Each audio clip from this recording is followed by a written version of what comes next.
Bonjour à tous, aujourd'hui nous allons parler de la faille Saint-Étienne.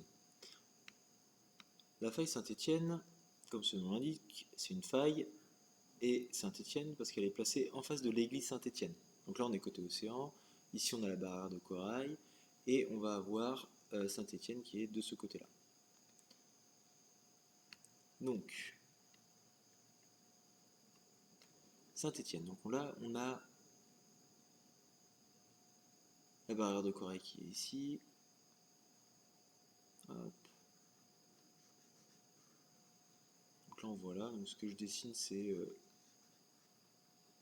le fond, donc là on est sur, imaginez, 40 mètres. Ensuite on va avoir du 20 mètres qui est par là, à peu près. Là, on va avoir du 10 mètres à peu près, comme ça. Hop. Et là, on a 5 mètres. Comme ça. Tac. Tac. Tac. Tac. Tac. Ok.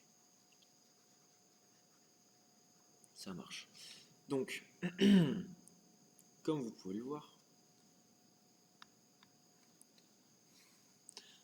ça descend.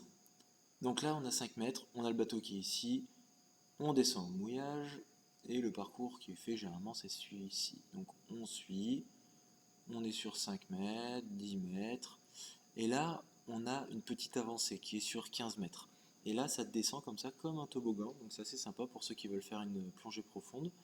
Donc là, on descend sur 20, on dépasse un petit peu cette langue, et on continue. Voilà, donc on fait un aller, avec le tombant main droite, pendant une vingtaine de minutes. Donc on regarde les tortues vertes, les tortues imbriquées et tout ça. Et ensuite on va faire demi-tour. Moins profond le demi-tour bien sûr. Donc on va aller ici, sur 10 mètres. Et si on veut, il y a des petits OA qu'on peut aller checker si la houle le permet et si vous avez envie.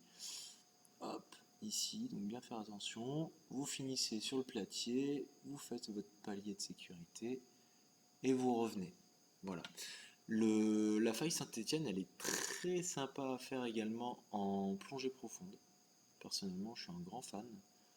Et le trajet pour la plongée profonde, donc on vient comme ça, on reste sur 5 mètres, sur 5 mètres, sur 5 mètres.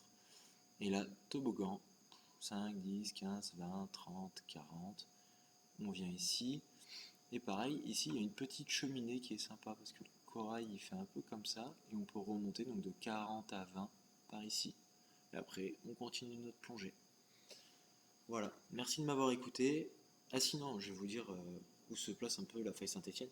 Donc si on va dans cette direction, par exemple si on veut faire une dérivante, ici on va avoir le tombant Saint-Étienne.